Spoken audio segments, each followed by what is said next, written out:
Y ahora le damos la palabra al maestro Lamberto Villanueva, quien nos va a hablar acerca del papel que ha tenido la educación rural en México.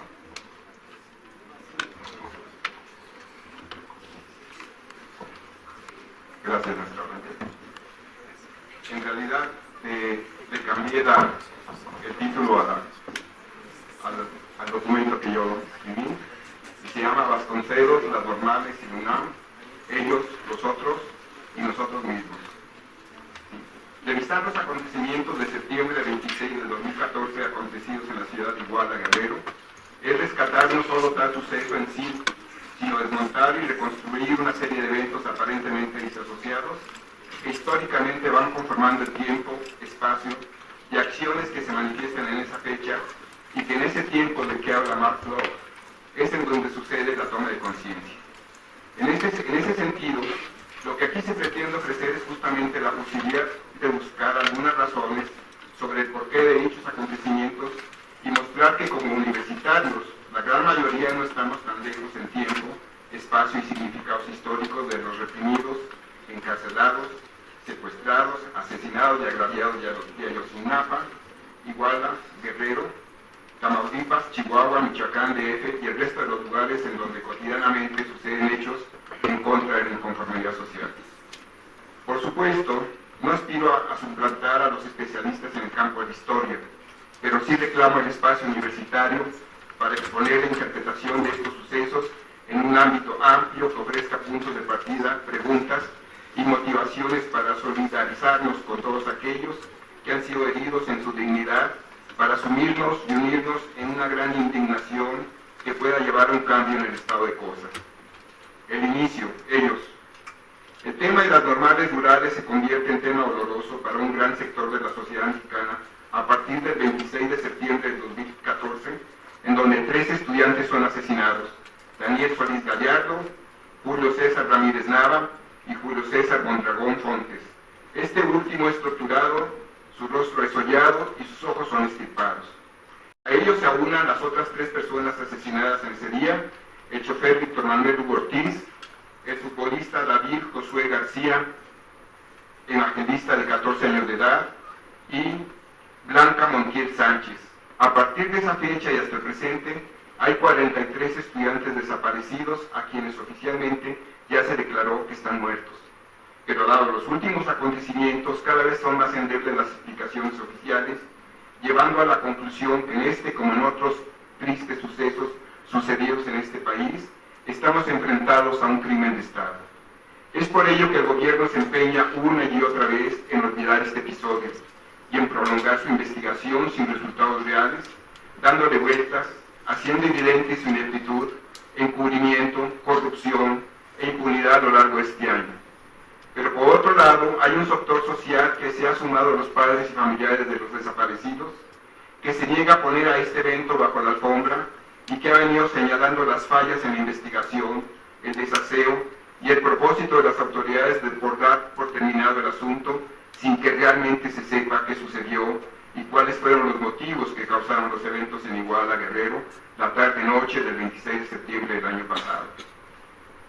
Las normales rurales, nosotros. ¿Pero qué son las escuelas normales rurales? ¿Y por qué tanta inquina en contra de ellas y sus estudiantes?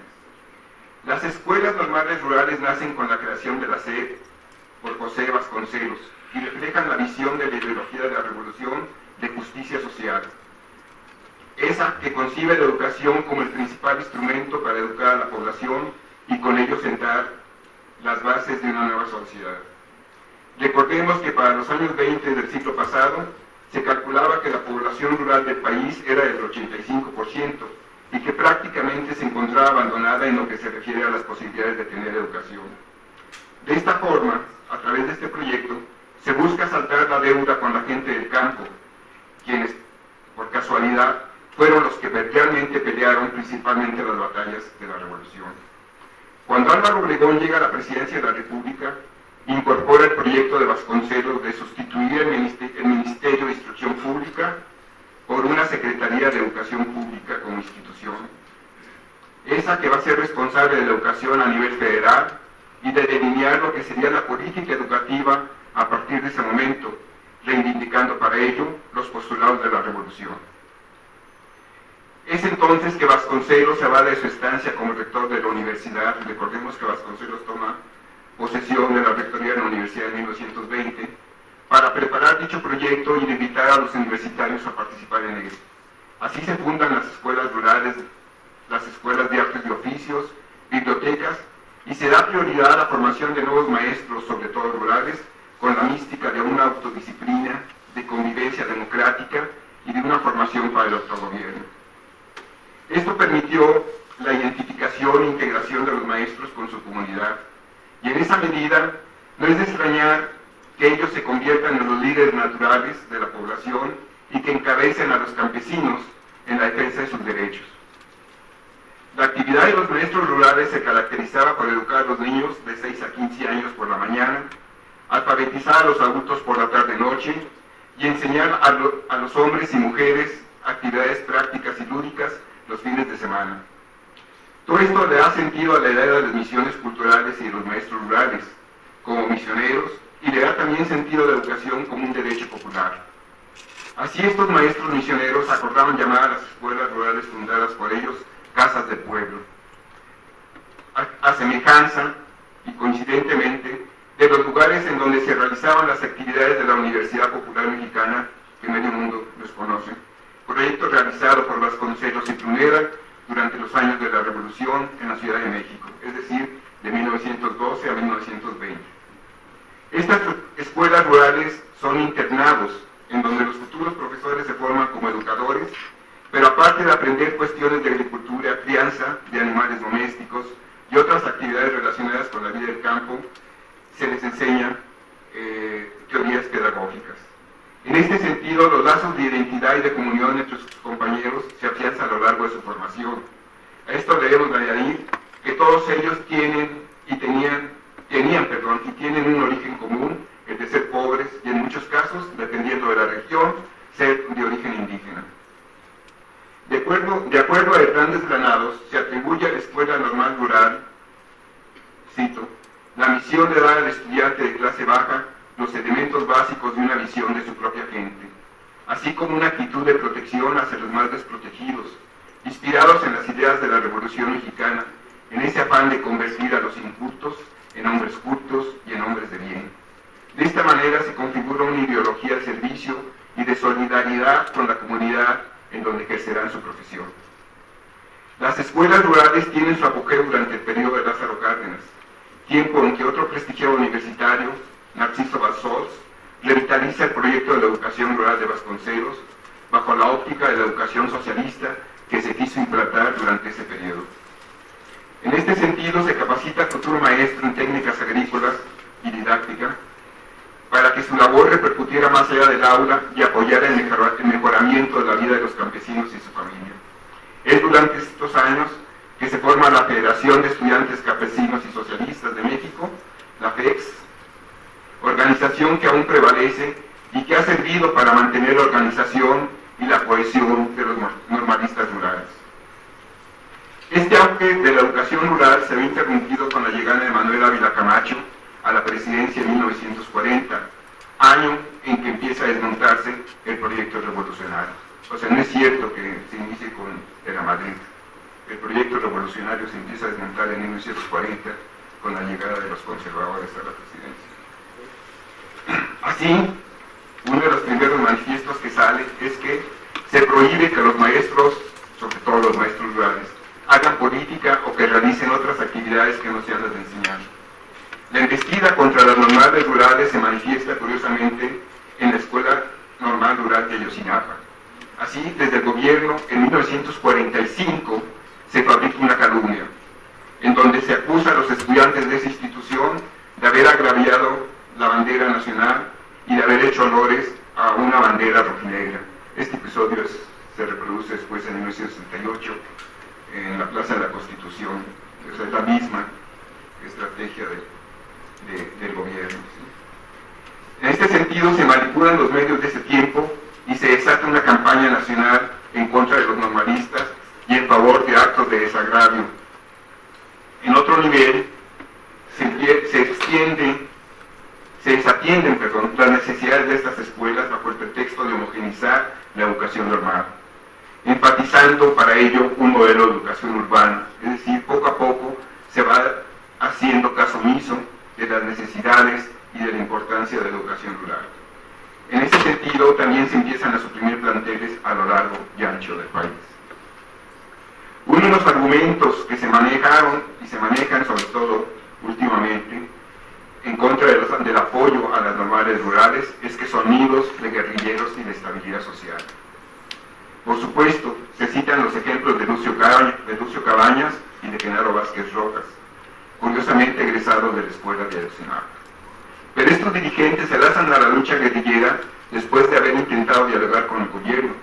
Las respuestas en ese tiempo son brutales. Atoyac de Álvarez, 18 de mayo de 1967, 11 muertos y múltiples heridos. Acapulco de Guerrero, 20 de agosto de 1967, matanza de Copreros, saldo 27 a 38 muertos, dependiendo de la fuente consultada, y alrededor de 120 heridos. Entonces, no son los normalistas quienes provocan los problemas, son los gobiernos en los 3 diferentes niveles, la fuente pasada, actual y de inestabilidad social. Las escuelas normales y todo el sistema educativo están bajo el asedio del actual gobierno y es necesario estar consciente de ello. Hoy se sataniza al magisterio y a los normalistas, ya no convienen al proyecto neoliberal, así de simple es la cuestión. Lo que se inició en 1940 desemboca en las acciones realizadas por el Estado el 26 y 27 de septiembre de 2014 y las que siguen, o las que han seguido después de esa fecha. Nosotros. Así, cuando se observa el pasado de nuestra institución, es difícil no reconocer cuán unidos está la actual UNAM y las normales, en especial las normales rurales. No se puede ignorar que ambos proyectos formaban parte de la visión de Vasconcelos y que su rectorado de 1920 a 21 le sirvieron para preparar el proyecto educativo de la Revolución. No en balde, un historiador, García Diego, declara que el proyecto de la universidad actual es producto de Vasconcelos, porque es durante su administración que la universidad se orienta a responder a los grandes compromisos sociales, a tener una identidad latinoamericana a diferencia de la Universidad de Justo Sierra. Su escudo y su lema son nuestro lema. Y sobre todo, no podemos olvidar que con Vasconcelos se asume el compromiso de la educación popular, misma que se deriva de las experiencias y propósitos iniciales del Ateneo de la Juventud, Ateneo de México, de forma tal que cuando este Ateneo desaparece, algunos de sus protagonistas, como Alfonso Pruneda, Enrique Ureña, Martín Luis Guzmán y otros, se embarcan en esa aventura que se llamó la Universidad Popular Mexicana de 1912 a 1920. Esto define la visión de compromiso y responsabilidad social con los más necesitados que caracteriza a nuestra universidad. Hasta hoy, esto se manifiesta en sus diferentes programas de extensión y de servicio, y también se manifiesta en los diferentes movimientos sociales que se han generado en el ámbito estudiantil durante los años pasados y recientes. Así que no nos engañemos, reconozcamos que ambas instituciones, la universidad después de Vasconcelos y las normales rurales, entre otras, tienen un mismo origen y por lo tanto son más los lazos que nos unen que los que nos separan. Somos productos de una misma fuente, la Revolución Mexicana.